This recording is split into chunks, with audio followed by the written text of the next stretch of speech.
Bismillahirrahmanirrahim. Semoga Allah merahmati mereka. Berpendapat ila annahu la yakfur, bahwasanya orang yang meninggalkan salat wajib itu tidak kafir maka mu'taqidan liwujubiha, selama dia masih meyakini wajibnya salat. Selama dia masih meyakini wajibnya salat 5 waktu itu, maka dia kafir. Para ulama yang golongan yang kedua ini berpendapat demikian karena melihat sebagai mana prinsip Ahlussunnah wal Jamaah bahwa yang namanya kufur itu adalah i'tiqadi. Kufur itu adalah kufur dalam bentuk keyakinan. Artinya kalau dia berbuat sesuatu kemudian hatinya tetap meyakini kalau itu adalah wajib tapi dia meninggalkannya, maka tetap dia masih dikatakan sebagai muslim, sebagai mukmin. Tetapi yang dikatakan kafir adalah yang meninggalkannya dan menentangnya. Juhud. Juhud itu menentangnya. Saya mau Islam, tapi tidak mau sholat. Ini yang demikian yang kafir. Atau kalimat-kalimat yang menunjukkan kalau orang itu menantang. Walaupun Allah mewajibkan, saya tidak mau. Mau apa? Ini namanya seorang yang tidak mengerjakan sholat dan juhud, dan ada juhud. Dan tentunya kalau juhud, kalau dengan juhud bukan hanya sholat, segala macam penyimpangan atau kemaksiatan kalau dikerjakannya dengan juhud jadi kafir. Wah, ini haram. Ya walaupun Allah mengharamkan, saya menghalalkan. Mau apa? Ini kafir. Bukan hanya karena amalannya, tapi karena juhudnya. Wajahadu biha, mereka menentangnya. Wastayqanatha anfusuhum dzulman wa 'uluwa, bahkan kalaupun hatinya yakin tetapi dia juhud, sudah dikatakan dia kafir. Walaupun istayqanatha anfusuhum dzulman wa 'uluwa. Maka pendapat yang kedua berkata bahwa yang meninggalkan salat itu tidak kafir kalau masih meyakini wajibnya. Berarti dia meninggalkan salat karena malas saja, tapi hatinya tahu dia sungguh wajib, memang saya yakin itu wajib.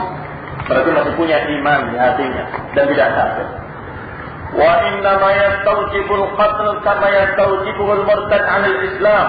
Tetapi orang ini berhak untuk dibunuh sebagaimana diberlakukan kepada orang murtad dari Islam.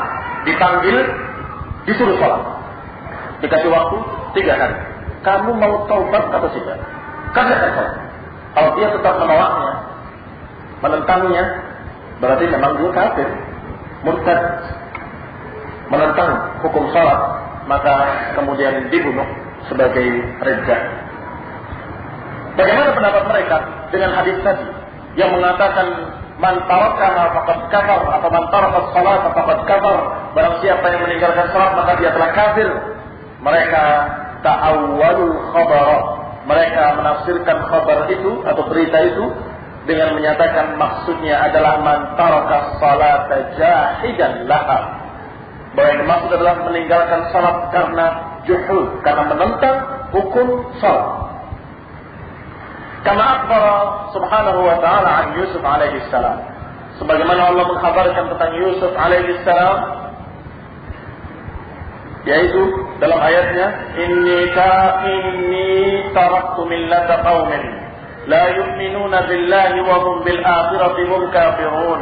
Sesungguhnya aku meninggalkan satu kaum yang tidak beriman kepada Allah dan mereka terhadap akhirat mereka orang-orang yang kafir, ingkar, menentang. Jadi yang namanya kafir adalah yang menentang, ingkar terhadap Allah dan hari akhir. Walam yakun talaffasa bi kufrin fataraqahu, bukan orang yang tercampur dengan amalan kufur kemudian meninggalkannya, bukan. Tetapi yang dimaksud adalah man tarakahu jahidan lahu, yang dimaksud adalah orang yang meninggalkan salat dengan jahid, dengan juhud, dengan menentang. Dari man taraka salat faqad kafar, artinya yang meninggalkan salat dengan menentangnya maka dia kafir. Demikian ikhtilafnya para ulama rahimahullahu taala, dan ini di antara pendapatnya Syekh Al-Albani sesuai dengan pendapat yang kedua.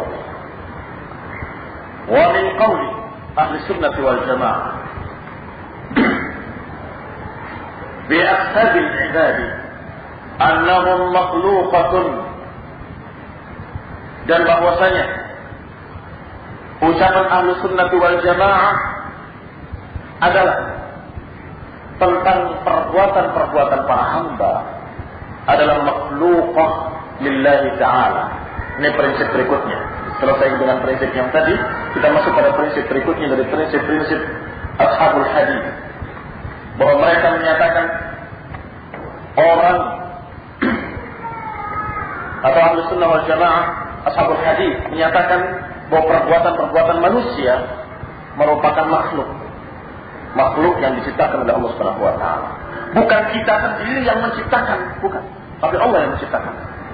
Artinya, perbuatan-perbuatan kita adalah sesuatu yang ditakdirkan oleh Allah Subhanahu wa taala. Karena kalau ada seseorang yang menyatakan bahwa perbuatan kami tidak ditakdirkan oleh Allah, berarti seakan-akan dia menyatakan dirinya menciptakan perbuatannya sendiri. Allah menciptakan sesuatu, saya juga menciptakan sesuatu.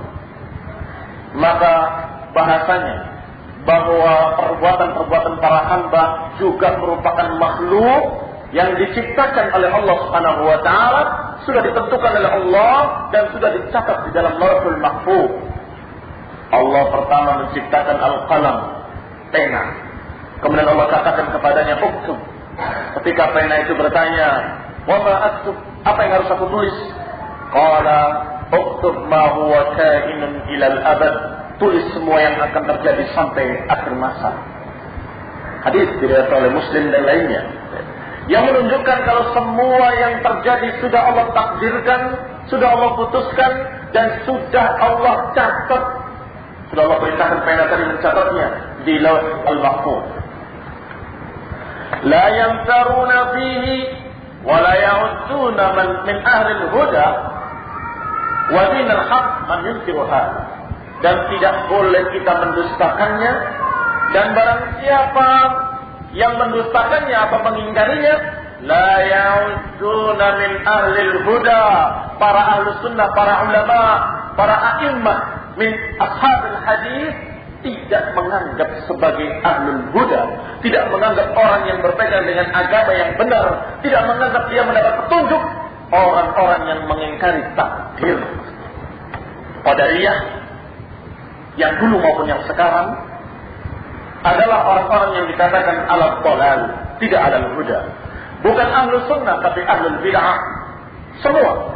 Tidak hanya Harun Nasution yang mengatakan rukun iman itu 5 saja.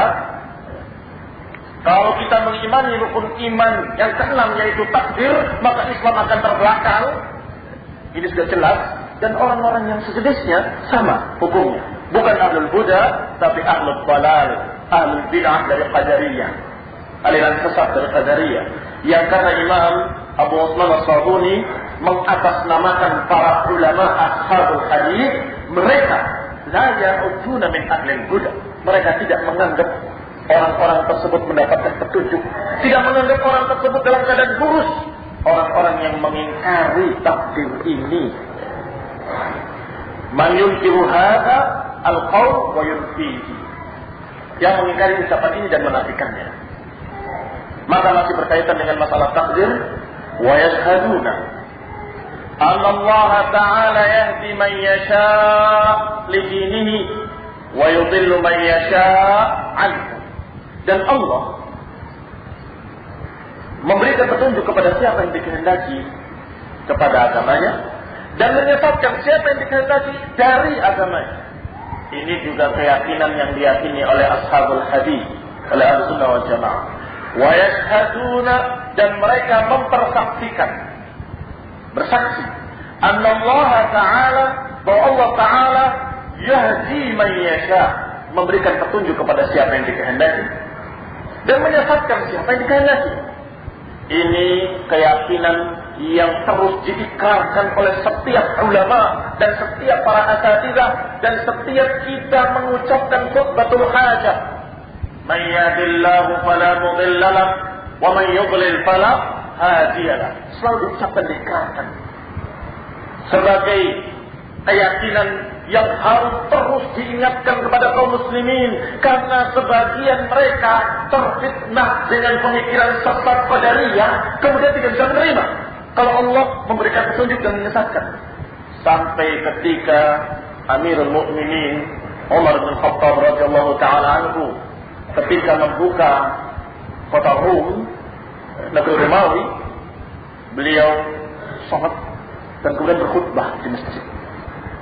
Di antara hadirin ada orang yang baru masuk Islam dari Nasrani. Maka sebagaimana biasanya kaum salafus saleh membuka khutbahnya dengan kalimat may yahdihillahu fala mudhillalah wa man yudlil fala hadiyalah. Tiba-tiba orang tersebut sebagaimana dikisahkan oleh Ibnu Qayyim dalam kitabnya Syifaul Alim, tiba-tiba orang tersebut yang di belakang tadi, mu'allaf dari Nasrani ini, menutup kepalanya dengan bajunya dan kemudian menutup telinganya dan mengatakan innallaha la yudhillu ahadan. Sesungguhnya Allah tidak menyesatkan siapapun. Tidak mungkin Allah menyesatkan orang. Allah tidak akan menyesatkan siapapun. Umar bin Khattab mengulanginya kembali. Man yahdihillahu fala mudhillalah wa man yudlil fala hadiyalah. La kalla, tidak sekali-kali Allah tidak menyesatkan siapapun, kata dia. Diulangi lagi oleh beliau. Man yahdihillahu fala mudhillalah wa man yudlil fala hadiyalah. Dan yang ketiga ini ditambah dengan kalimat dan bisa jadi engkau termasuk yang disesatkan oleh Allah Subhanahu wa taala. Orang tersebut tidak mengakui kalau Allah menyesatkan. Allah memberi petunjuk iya. Tapi menyesatkan tidak, katanya. Inilah kesesatan qadariyah yang dijuluki dengan majusi umat ini. Orang-orang yang mengaku muslimin tapi pikirannya seperti pikiran majusi, sehingga disebutkan dalam kitab Ushul I'tiqad Ahlussunnah wal Jamaah oleh Imam Al-Lalikai satu bab khusus bahwasanya qadariyah adalah majusinya umat ini. Disebutkan oleh sekian banyak ulama bahwa qadariyah itu qadariyah maksudnya bahwa qadariyah adalah majusinya umat ini yang menolak takdir. Kenapa? Karena mereka mengatakan Allah tidak menakdirkan perkara-perkara yang jelek. Allah tidak menakdirkan kesesatan. Allah tidak menyesatkan, kata mereka. Kalau memberi petunjuk, iya. Jadi Allah menciptakan yang baik-baik saja. Kalau yang jelek-jelek tidak diciptakan oleh Allah Subhanahu wa taala. Ini majusi. Karena majusi itu meyakini bahwa Tuhan itu ada dua, Tuhan terang dan Tuhan gelap. Tuhan terang yang menciptakan yang baik-baik, Tuhan gelap menciptakan yang jelek-jelek. Sehingga mereka menganggap kalau kejelekan-kejelekan diciptakan oleh Tuhan gelap, sedangkan yang baik-baik oleh Tuhan terang. Maka mereka menyembah Tuhan terang, yaitu api. Mereka sembah suatu yang bercahaya, kata mereka, sehingga tercipta yang baik-baik dengan cahaya tersebut. Ternyata ada orang-orang yang mengaku muslimin, pikirannya sama dengan majusi, bahwa yang menciptakan baik-baik Allah, sedangkan yang menciptakan yang jelek-jelek bukan, yang lainnya. Allah tidak menyesatkan sambil menutup mukanya dengan pakaiannya dan menutup telinganya dengan jarinya. Itulah ahlul dhalal yang Ibnu Umar ketika disampaikan kepadanya berita bahwa ada di Kufah orang-orang yang tidak percaya kepada takdir dan menganggap bahwasanya segala sesuatu terjadi dengan sendirinya.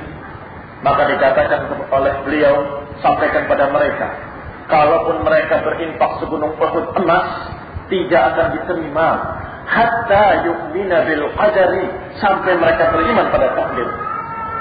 Dan sampaikan pada mereka bahwa Ibnu Umar berlepas diri dari mereka dan mereka berlepas diri dari langsung putus hubungan dan menyatakan bara'ahnya dari mereka. Ikhwan fillah, walaupun Allah yang menakdirkan, Allah yang memberikan petunjuk dan Allah yang menyesatkan, la hujjata liman adallahu Allahu alaihi. Tetapi tidak ada alasan bagi orang-orang sesat untuk menjadikan takdir sebagai alasan. Saya kan sesat karena Allah menakdirkan saya. Tidak bisa. La hujjata lahum. Tidak ada hujjah bagi mereka. Wala udra lahum. Dan tidak ada udzur bagi mereka di sisi Allah. Karena Allah sudah berfirman dalam ayatnya, qul falillahil hujjatul balighah. Katakan, Milik Allah lah segala hujjah yang tinggi. Walau syaa lahadakum ajma'in. Kalau Allah kehendaki, Allah akan berikan petunjuk pada mereka seluruhnya. Kalau Allah kehendaki, bisa Allah menjadikan ummatan wahidan.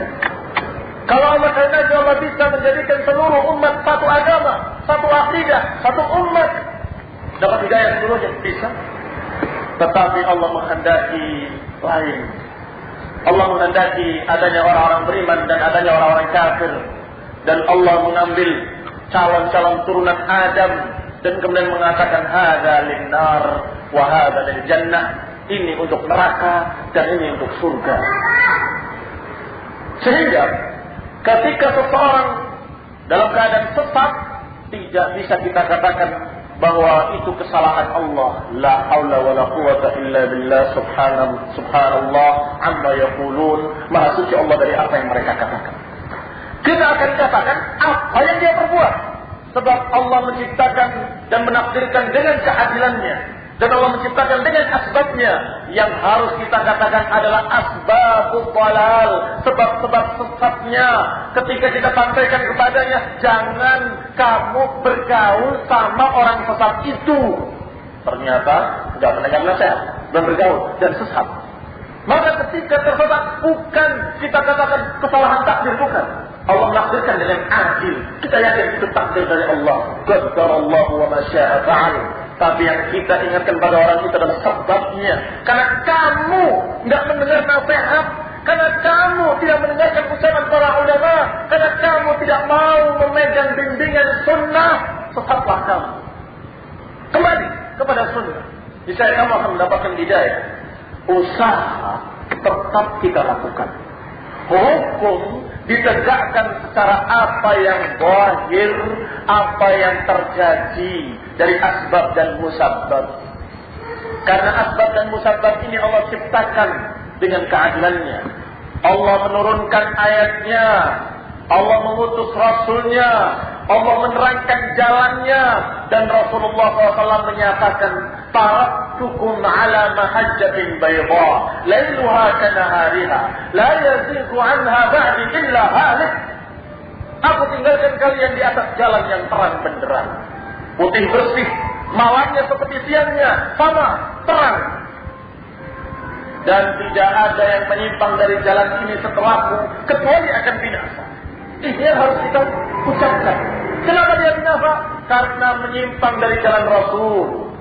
Kenapa binasa? Karena menyelisihi jalan Rasulullah, jalan sunnah yang Rasulullah mengatakan la yazigu anha ba'di illa halik.